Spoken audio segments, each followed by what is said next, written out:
Hello class, welcome to Algebra Lesson 2.1, which is all about the slope-intercept form. By the end of this lesson, you should be able to write and graph linear equations using slope-intercept form. So let's quickly talk about what is slope-intercept form. This is something that you learned last year in pre-algebra, and something that we're going to talk about even more this year in algebra.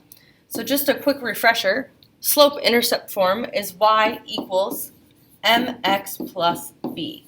In yesterday's lesson, we talked all about what that m represents. That m represents our slope. Remember, our slope is rise over run, or y2 minus y1 over x2 minus x1. Okay? Rise over run, that's our slope. Now, b represents our y-intercept. And our y-intercept, remember, that is where it crosses, where a line crosses the y-axis. Okay, so if I were to draw a graph, okay, so here's my coordinate plane, and then let's say that my line looks like this. My y-intercept is this point right here, okay? It's where that line crosses our y-axis. So what you need to make sure you memorize is y equals mx plus b, okay? And you need to make sure you know what m and b represent. So let's start by writing an equation in slope-intercept form. So here, I gave you what m equals, I gave you what b equals, so all you have to do is plug those in to the equation. So again, our slope-intercept form is y equals mx plus b. So I'm going to say y equals m, we know is 3/4, x plus, and then I know b is 13. And that is all I would have to do in order to solve that problem. That is how I would use that information to write the equation. Why don't you go ahead and try to write the equation for this one? Good luck. Okay, for this problem, hopefully you ended up with y equals 7/11 x minus 5. And if you're someone that did plus a negative 5, that's okay, but unnecessary, okay? Remember, you never need to have two operation symbols in a row. Now let's talk about what it looks like to graph equations in slope-intercept form. I know a lot of you are visual learners, so this is a really good thing for you. So I'm going to use this color to graph that first equation. I have y equals 1/5 x minus 2. When graphing, always start with that y-intercept, okay? So step one is to put a dot at that y-intercept. And that y-intercept, in this case, is a -2. You always take the sign that's right in front of it. So if it was +2, it would be a +2. In this case, it's a -2. So on my y-axis, I'm going to go down 2 units and put a dot. All right, so I've now graphed my y-intercept for that first equation. Now I'm going to use my slope, which remember, slope is rise over run. So, rise over run. From that y-intercept, that blue dot I just made, I'm going to go up 1 unit, and then I'm going to go right 5, because both of those numbers are positive. So what that means is I'm going to go up 1 and then right 5. Those are my positive directions. So up 1, right 1, 2, 3, 4, 5. There's my next dot. And I'm going to do it at least one more time. I'm going to go up 1, right 1, 2, 3, 4, 5. And then I can connect those dots to make my line. If you ever have where you maybe run out of space on your graph, what you can do is a positive 1/5 is the same as saying -1 over -5, right? Because a negative divided by a negative is positive. So what you can do if you run out of space on your graph is go, instead of up 1, you could go down 1, and instead of going right 5, you could go left 5. So again, I'm going to start from my y-intercept and just show you what that would look like. So I'm going to go down one unit, and then I'm going to go left 5. 1, 2, 3, 4, 5. Put my dot, down 1, left 1, 2, 3, 4, 5. So you can see that that just makes a continuation of that same line. So that is a trick you can use if you ever see that you are running out of space on a graph. You can just go the opposite direction. Okay. Now let's graph the second one. We have y equals negative 3/2 x plus 3. If you have graph paper right now, this would be a good spot for you to pause the video and try it on your own. If you don't have graph paper, maybe still pause the video and try this on your own. I'm not going to have the video pause for you to do one on your own, so this is kind of up to you, but you do need to practice this because I will test you on this and it will be on the homework. All right, so if you want to pause, pause now. And let's start by graphing. I have a positive 3 for my y-intercept, and remember that's my step 1. So I'm going to go up 3 on the y-axis, and then my slope is a negative 3/2. I can either say negative 3 over a positive 2, or I could say a positive 3 over a negative 2. Okay, so if I do negative 3 on top, that means I'm going down 3, and then a positive 2 means I'm going to go right 2. If I do a positive 3, that means I'm going to go up 3. If I do a negative 2, that means I'm going to go left 2. Okay, so if I start at my y-intercept and go down 3, 1, 2, 3, and then right 2, this is my first point. Down 3, 1, 2, 3, right 1, 2. There's another point. Or I could have done the other way. I could have gone up 3, 1, 2, 3, left 2, 1, 2, up 1, 2, 3, left 2. And you can see that those would form a nice line. When graphing, I recommend doing at least 3 points just to help you draw a better line. But that is up to you. All right, so we've talked about how to graph. Now let's talk about using a graph to write an equation. Okay, so remember the information we need is what is m and what is b. So let's start with m.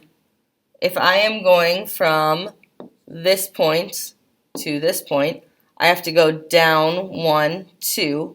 So I went down 2, and then I went right 2. So that's a negative 2 over 2, or that's just a negative 1. And then b, where does it cross the y-axis? It crosses at negative 1, negative 2, negative 3. So now that I have my slope, I have my b, I just say y equals m, which is negative 1, x plus b. So my equation would be y equals negative x. If you want to put a 1 in front of that x, you certainly can. And then it was a negative 3, so instead of writing plus 3, I put minus 3. All right, our next one, here's my first point. And then to go from that first point to that second point, I went up 1, and then I went right 2. So both of those are positive direction. So m equals positive 1 over 2. And then b, it crosses the y-axis at 0. So I'd say y equals m, which is 1/2, x plus b. So I could write plus 0 if I wanted, but usually we don't write plus 0. So I'm just going to leave it at y equals 1/2 x. Again, if you want to write plus 0, go for it, but you don't have to. All right, let's look at another one. We have my first point, my second point. Again, I'm going up 1, I'm going right 2, so m equals 1 over 2. B, you can see it doesn't land perfectly, so I'm going to do an approximation. So negative 1, negative 2, negative 3, negative 4. It's between negative 3 and negative 4. I'd say it's at about that halfway mark. So I'm going to say negative 3.5.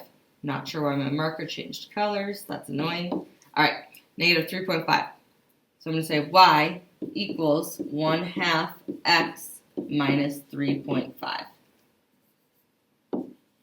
Okay, I'm giving up. I'm getting that to stop changing color. No, I'm trying one more time. There we go. All right. So we have y equals 1/2 x minus 3.5. Now, let's talk about a couple of special cases. Those top 3 lines, all have a slant to them. But if you look at the bottom 2, you're going to see that we have a perfectly horizontal line. When you have a perfectly horizontal line, remember yesterday we talked about how that slope is 0.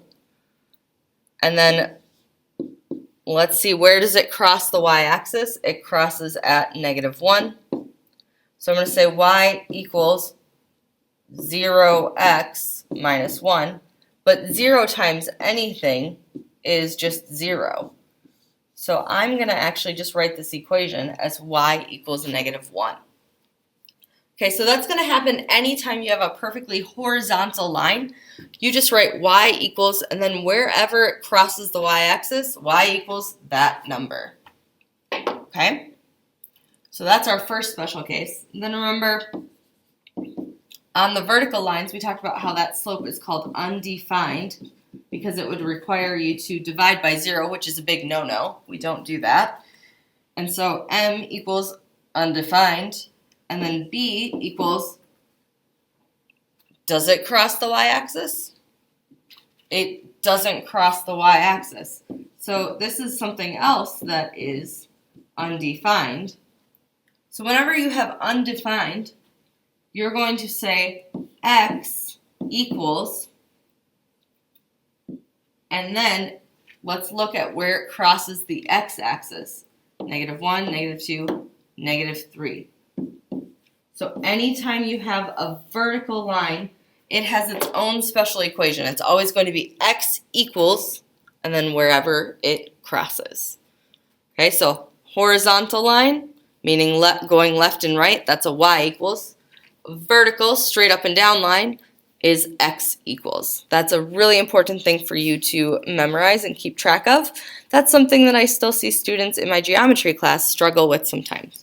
So the better you learn that this year, the easier your future in math will be. All right, now I want you to take this graph here and write an equation for it. Good luck. All right, for this equation, hopefully you saw that the slope was 2/3 positive and the y-intercept was at a negative 2. So you got y equals 2/3 x minus 2. All right, let's talk about writing equations from 2 points. So this is where you're going to combine everything that we've talked about so far. So if you have 2 points, the first step 1, is find the slope. So just like yesterday, I'm going to say x1, y1, x2, y2. And I'm going to say negative 7 minus a negative 19, that becomes plus, over negative 2 minus 1. Negative 7 plus 19 is 12 over negative 1 minus, or negative 2 minus negative 2 minus 1 equals negative 3. So 12 over negative 3 is a negative 4. So that's my slope. Okay. Then step 2, you have to find the y-intercept. And this is the step that if people get confused on, usually it's this one. Okay, so make sure you are not zoning out right now, or if you are, be prepared to rewind your video. And we are going to find the y-intercept. So I'm going to use that y equals mx plus b. I'm going to write that twice, and that'll make sense in just 1 second. You do not typically have to do this twice. I'm just going to show you why certain things work. So then, y, you pick one of your ordered pairs. So if I pick my first ordered pair, I would say negative 19 equals, my slope is negative 4. And what's the x value with that negative 19? It would be a positive 1 plus b. And then I just solve. So negative 19 equals negative 4 times 1. So negative 19 equals just negative 4 plus b. And then if I add 4 to both sides so I can get b by itself, I get negative 15 equals b. Okay? So now I have my slope, I have my b value, and I could write my equation. I could say y equals negative 4x minus 15, and be done. However, I want to show you one trick. You may be asked, why did you use the first points? Can I use the second point? Well, let's see. My second y value was a negative 7. My slope is still negative 4. My second x value was a negative 2. All right, so I have negative 7 equals positive 8 plus b. Subtract 8 from both sides. And you can see I still get the same y value. So it doesn't matter which point you plug in to find your b value. Okay, you can use either or. Let's try it one more time because I know this can sometimes be confusing.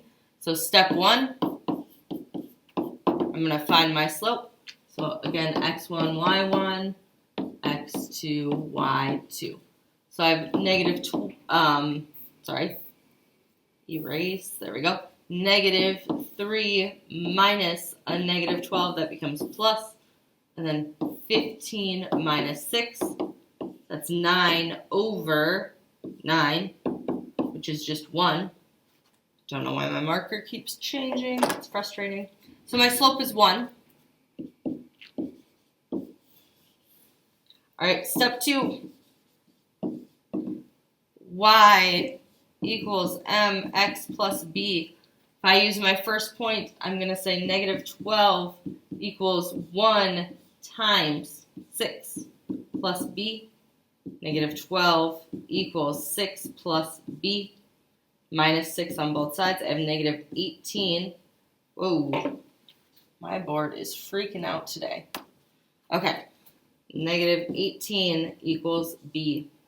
And again, you could use that second point to find that b value. I'm not going to, just for the sake of time. So I have y equals, my slope is 1, x minus 18. All right, so that is my final answer. Let's look at 2 more. So we have x1, y1, x2, y2. So if I take y2, it's negative 18 minus a negative 18, that becomes plus, all over negative 15 minus 12. So I have 0 over negative 27. Remember, whenever you have 0 on top, your slope is just 0. So you maybe are noticing, okay, we have a slope of 0. But maybe you saw this ordered pair and you said, hey, my y values are the same. Whenever that happens, whenever those values are the same, whichever variable it is, so in this case y, I'm going to say y equals negative 18. And you technically don't even have to find the slope. And you don't have to find that y, b value. If one of the coordinates repeats, so y is equal to y or x is equal to x, if it's y, you say y equals that number. Looking over here, notice my x's repeat. So what am I going to do? I'm going to say x equals 17. And that is my equation. So that's a nice little shortcut. Whenever you have a number that gets repeated, whatever variable that is, you say x equals or y equals that number. All right, I want you to try this one on your own. Good luck. All right, hopefully for this problem, you ended up with y equals negative 2/5 x minus 9.6. If you have questions on this problem or anything else from the video, please don't hesitate to reach out for some help. I'm more than happy to assist you. Have a great day.